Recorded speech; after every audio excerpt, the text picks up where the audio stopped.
Israel वालों ने फिलिस्तीन के ऊपर जो जुल्म कर रहा है ये तो आप सब जानते हैं, लेकिन आज जो सच्ची कहानी को एक्सप्लेन करने जा रहा हूँ उसे सुनने के बाद आपकी सभी कल्पना हार मानेगी, क्योंकि ये कोई काल्पनिक कहानी नहीं है बल्कि एक सच्ची घटना है। वीडियो खत्म होने के बाद इसराइल के प्रति आपकी नफरत 100 गुना बढ़ जाएगा।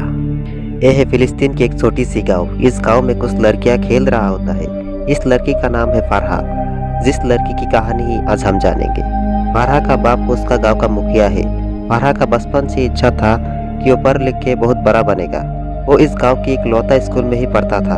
उधर का एक मौलवी उन लोगों को पढ़ाता था।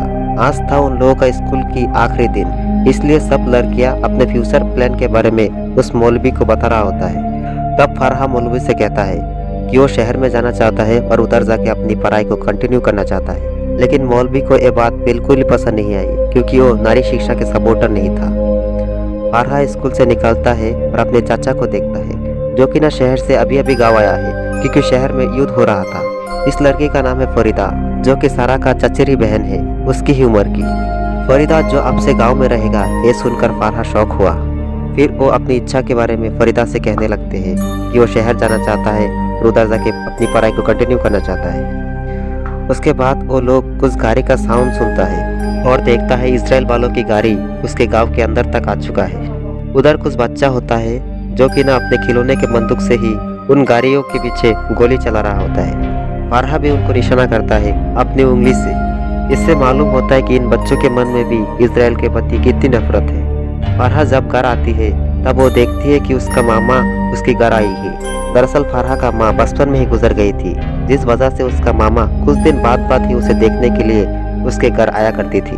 फरहा अभी थोड़ी बड़ी हो चुकी है, जिस वजह से उसका मामा उसका बाप से कहता है फरहा को हमें अभी शादी दे देनी चाहिए, क्योंकि देश की हालत अब बहुत खराब है और तो और इसराइल वाले तो हमारे गाँव तक पहुँच गया है। ये सब लेके उसका मामा और बाप के बीच बात हो रहा होता है और फरहा दूर से सुन रहा होता है। फिर उसके बाद फरहा का मामा चला जाता है और सारा एक किताब को लेके पढ़ने लगता है। पढ़ाई के प्रति वो बहुत ही ज्यादा उत्सुक है। तभी वो उसका बाप और मौलवी के बीच हो रहे बात को सुनता है। मौलवी कह रहा होता है गांव में फरहा का पढ़ाई कंप्लीट हो गया है, अब सारा को शादी देना ही उचित होगा। ये सब सुन के फरहा घर से निकलता है और उन्हें कहता है मैं अभी शादी नहीं करूंगी, मैं शहर जाकर पढ़ाई करके बहुत बड़ा बनूंगी। ये सुन के उसका बाप को थोड़ा गुस्सा आता है। उसके बाद दिखा जाता है सारा के घर एक लड़का आया है जिसका नाम है नासिर। वो फरहा का चचेरा भाई है, जिसके साथ बचपन में ही फरहा का शादी तय हो चुका था। लेकिन फरहा नासिर को बिल्कुल भी पसंद नहीं करती थी। सीन चेंज होता है। फरहा के गांव में एक लड़की की शादी हो रही होती है, जिधर फरहा और फरीदा दोनों आई हुई थी। वो दोनों मस्ती कर रही होती है। तब अचानक फरहा चुप हो जाती है और सोचने लगती है कि कुछ दिन बाद उसकी भी शादी हो जाएगी और उसका सपना बिल्कुल खत्म हो जाएगी। शादी के खत्म होने के बाद वो लोग जब अपने घर को वापस आ रही थी, तब वो उसके घर के सामने देखती है उसके बाप और उसके चाचा के बीच बात हो रही है। फरहा को यह सब बिल्कुल पसंद नहीं आता है और वो उसके बाप से कहता है पापा मैं अभी शादी नहीं करना चाहती। फिर उसका बाप कहता है तुम्हारी उम्र की सभी लड़कियों का शादी हो रही है, तुम्हें भी शादी करने पड़ेगा। फरहा का मुंह बिल्कुल सूख जाता है और सोचने लगता है उसका सपना शायद इधर ही खत्म है। लेकिन तभी उसका बाप उसको सरप्राइज देते हुए एक कागज देती है, जो कि शहर का स्कूल में भर्ती होने का फॉर्म है। सारा तो ये देख के बहुत खुश होता है और दीवार के पास जाके चिल्ला के कहता है कि मेरा पापा दुनिया का सबसे बेस्ट पापा है। लेकिन तभी फरहा का नजर नीचे कुछ फिलिस्तीनी सोल्जर्स पर पड़ता है, जो कि फरहा का बाप से मिलने आया है। क्योंकि फरहा का बाप एक लीडर था, इसलिए सीक्रेटली उन सोल्जर्स को मदद करता था। फरहा का बाप सोल्जर्स के साथ बात कर रहा होता है और फरहा ये सब दूर से सुन रहा होता है। उसके सोल्जर्स चले जाते हैं और फरहा समझ जाता है कि सामने कुछ खतरनाक होने को जा रहा है। फरहा फिर उस रात सो जाती है और अगले दिन उठ के देखती है चारों तरफ साइलेंस है। फिर वो अपने बाप को ढूंढता है, लेकिन कहीं भी नहीं मिलता। फरहा बहुत डर रहा होता है। तभी उसका बाप को दिखा जाता है वो अपने पीछे के दरवाजे से बाहर निकला है। वो एक नया गुफा बनाया है और उस गुफा का एक दरवाजा भी है। फरहा समझ जाता है कि गुफा के अंदर कुछ तो छुपा है, क्योंकि उसका बाप उसके दरवाजे और भी ज्यादा मजबूत कर रहा होता है। आज फिर फरहा और फरीदा दोनों एक झूले में बैठ के बात कर रहा था। फरहा फरीदा से कहता है उसका बाप उसको शहर में पढ़ाने के लिए तैयार है। ये सुन के फरीदा भी बहुत ज्यादा खुश होता है। तभी फरहा का मूड खराब हो जाता है, क्योंकि उसको तो उसके बाप को छोड़ के जाना पड़ेगा और उसके बाप को देखने के लिए यहाँ और कोई भी नहीं है। इसलिए फारहा कहने लगते हैं मैं पढ़ाई खत्म करके इस गांव में ही वापस आऊंगा और इधर ही एक स्कूल खोलूंगा। इन सब बातों के बीच ही उसके गांव में एक बहुत ही ज्यादा बड़ा साउंड होता है। ये सुनने के साथ ही साथ दोनों बहनें दौड़ देती है अपने गांव की ओर और देखती है इजरायली सोल्जर्स उसके गांव को घेर लिया है। लोग चारों ओर भाग रहा है। लोग अपना जान को लेके जैसे तैसे यहाँ से भाग रहा है। तभी फारहा उसके चाचा को देखता है।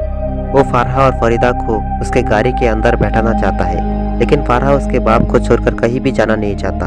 फिर फरीदा गाड़ी में उठने से भी फारहा नहीं उठता है। फिर उसका बाप आता है और उसके चाचा से कहता है तुम इनको कहीं दूर सेफ जगह में लेके जाओ। फारहा इस बार गाड़ी पर बैठता है और गाड़ी चलना भी शुरू कर देता है और फिर खिड़कियों से फारहा का नजर जाता है उसके बाप पे।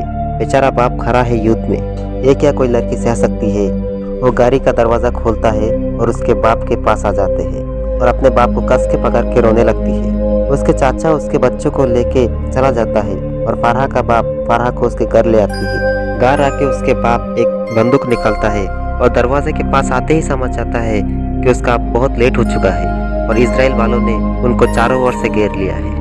वो फारहा को लेके उस गुफा के अंदर जाता है जो आज सुबह ही उसने बनाया था और फारहा से कहता है मैं जब तक वापस ना आऊँ तुम प्लीज बाहर निकलने की कोशिश मत करना। फारहा उसके बाप को रोकने के लिए बहुत कोशिश करता है, लेकिन फारहा का बाप कहता है मैं एक लीडर हूँ और मेरे सेना को मेरी जरूरत है। मैं तुम्हारे पास बहुत जल्दी ही लौट के आऊंगा, तुम मेरी चिंता मत करना। यह कह के फारहा का बाप जाते हुए सामने एक से दरवाजा को लॉक कर देता है। फारहा चुपचाप कमरे के अंदर बैठा होता है और वो बाहर से बंदूकों का बहुत शोर सुनता है और कुछ देर बाद बाहर का वातावरण बिल्कुल शांत हो जाता है। चारों ओर कोई सा भी साउंड अब और सुनाई नहीं देता। तभी फारहा एक पैर की आवाज सुनती है और सोचता है उसका बाप है, लेकिन सामने से कोई रेस्पॉन्स नहीं आता है और पैर का आवाज भी एक वक्त के बाद शून्य हो जाता है। वो हताश होके नीचे ही बैठा होता है और ऐसे ही शाम हो जाता है। उसके बाद फारहा को एक लालटेन मिलता है और वो उसे जलाता है और वो उसे जला के उस रूम को देखने लगता है। वो उसके दीवार के अंदर से एक छोटा सा हॉल देखता है और उस हॉल से वो बाहर को देखती है। वो उसके मेन गेट को देख पाता है जो अभी टूटा था। चारों ओर कोई भी नहीं था, एक सुनसान वातावरण है। हताश होकर फारहा नीचे सो जाता है। उसको बहुत भूख लगा है। खाना पीने के बंदोबस्त पहले से ही मौजूद था। वो वहाँ से कुछ खाना खाता है। तभी यहाँ से फिर से एक पैर की आवाज सुनाई देती है और वो फिर से पापा पापा कह के बोल के दरवाजे के पास आती है, लेकिन फिर से वो आवाज गायब हो जाता है। उसके बाद तुरंत ही उधर अंधा फायरिंग की आवाज सुनाई देती है। चारों ओर लोगों की रोने की आवाज सुनाई देती है और धुआं ही धुआं दिखाई देता है। वो धुआं उसके रूम के अंदर भी आ रहा था। फारहा उस धुआं के रोकने के लिए उसके दरवाजे के नीचे बस्ता दे देता है और फिर सो जाता है। अगले दिन सुबह होती है और फारहा अपनी दुख भरी चेहरा लेके उस हॉल से बाहर की ओर देखती है। वो बहुत समय से उस रूम के अंदर कैद है। उसकी वक्त जैसे कट ही नहीं रहा होता है, इसलिए वो अपने आप ही खेल रहा होता है। दिन जाके रात होता है। बाहर बारिश हो रहा होता है। उस बारिश का पानी उसके रूम तक आ रहा होता है। फारहा उस पानी से भी खेलने लगती है। ऐसे ही फारहा का जीवन से एक और रात काट जाती है। अगले दिन सुबह होता है। फारहा को बहुत ज्यादा टॉयलेट लगा होता है और वो मजबूर होकर कमरे के अंदर ही टॉयलेट करती है। वक्त जैसे गुजर रहा है, कमरे पे रहा खाना भी खत्म हो रहा है और फारहा का भूख भी बढ़ रहा है। इसलिए मजबूर होकर फारहा उधर रहे आलू को कच्चा ही खा रहा होता है। उस दिन रात को फारहा लालटेन जला के उधर रहा एक किताब को पढ़ रहा होता है और उस किताब के अंदर ही फारहा का शहर वाला स्कूल का फॉर्म पड़ा होता है और वो अपनी दुख भरी आंखों से उसे देख रहा होता है। लेकिन उधर लालटेन भी बुझ जाता है। फारहा फिर एक माचिस से वहाँ पर पड़े कुछ चीजों पर आग जला के पूरे घर को रोशनी देता है। उस आग की रोशनी से फारहा एक चाकू को देखता है और वो उसे लेके दरवाजा खोलने की कोशिश करती है, लेकिन फिर भी खोल नहीं सकता और फिर हताश होके सो जाता है। अगले दिन जब सुबह होता है तब कुछ लोगों की आवाज से फारहा का नींद टूटती है। वो साथ ही साथ उस हॉल के पास जाता है और उधर देखती है कुछ लोग उसके घर की तरफ आ रही है, जिसमें एक औरत भी होती है और उसे देख के समझ आ जाता है वो प्रेग्नेंट है। उस औरत का डिलीवरी पेन उठा है और उसका पति उसका मदद कर रहा होता है। फिर कुछ समय बाद उसके कोख में एक लड़का बच्चा जन्म लेता है। वो शख्स बहुत खुश होता है। उससे पहले उसकी 2 बेटी थी।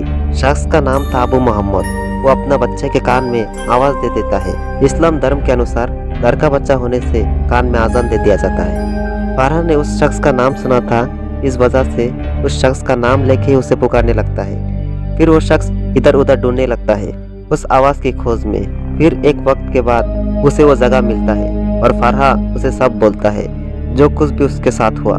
फिर वो शख्स दरवाज़ा तोड़ने की बहुत कोशिश करता है लेकिन तोड़ नहीं पाता, क्योंकि जैसे मैंने पहले ही बताया है कि फरहा का बाप ने दरवाज़ा बहुत ज़्यादा मजबूत करके बनाया था। उसके बाद ही इजराइल का गाड़ी फरहा के घर के आगे रुकता है और वो शख्स अपना बच्चा लेके वहाँ से निकलना चाहता है। तभी इजराइल सोल्जर्स उसे पकड़ लेता है और फिर इजराइल वाले उस शख्स को घर के सामने खड़ा करता है। वो शख्स बार बार कह रहा होता है कि ये घर उसका नहीं है। उधर एक सोल्जर जो कि अपना मुंह छुपाया हुआ था वो भी कहने लगता है ये शख्स इस इलाके का नहीं है और ये घर भी उसका नहीं है। लेकिन इजराइल सोल्जर्स के कमांडर को शक होता है क्योंकि वो उधर कुछ खून के छींटे देखता है। दरअसल ये खून अबू मोहम्मद की वाइफ की डिलीवरी के वक्त गिरा था। कमांडर पूरा घर सर्च करने के लिए कहता है। फरहा के गुफे की ओर आने लगते हैं। फरहा के हाथ पे एक खंजर था, वो लेके ही वो मुकाबला करने के लिए तैयार होता है। और तभी उधर अबू मोहम्मद की बीबी की आवाज़ सुनाई देती है। सोल्जर्स उसे ढूंढ के निकाला है। फिर एक लड़की सोल्जर्स अबू मोहम्मद की वाइफ को तलाशी ले रहा होता है और वो समझ जाती है कि ये औरत थोड़ी देर पहले ही बच्चा पैदा किया है। तभी कमांडर उस औरत के साथ गंदी व्यवहार करने लगते हैं। वो औरत तंग आके कमांडर के ऊपर थूक देता है। फिर उधर अबू मोहम्मद की बेटी को भी ढूंढ के मिलता है। फिर अबू मोहम्मद उन सोल्जर्स के पैर पकड़ के उसकी बेटी को छोड़ने के लिए भिक्षा मांगता है और वो मुंह छुपा हुआ व्यक्ति भी कमांडर से कहता है इन लोगों को छोड़ दीजिए, ये लोग आपका क्या बिगाड़ा है। लेकिन कमांडर किसी का बात नहीं सुनता है और सबको लाइन में खड़ा करता है और सोल्जर्स को फायर करने की ऑर्डर देता है। और ऐसे ही मर जाती है कुछ बेबस बेगुनहगार फिलिस्तीनी। उसके बाद वो मुंह छुपाया हुआ शख्स फरहा के पास आता है और फरहा नाम से उसे पुकारता है। दरअसल ये इंसान फरहा का बाप ही था। फिर जाने से पहले इजरायली कमांडर उस छोटा सा बच्चा को मारने की आदेश देता है और कहता है इसके पीछे कोई गोली खर्च करने की जरूरत नहीं है, इसे पैर से कुचल कर ही मार डालो।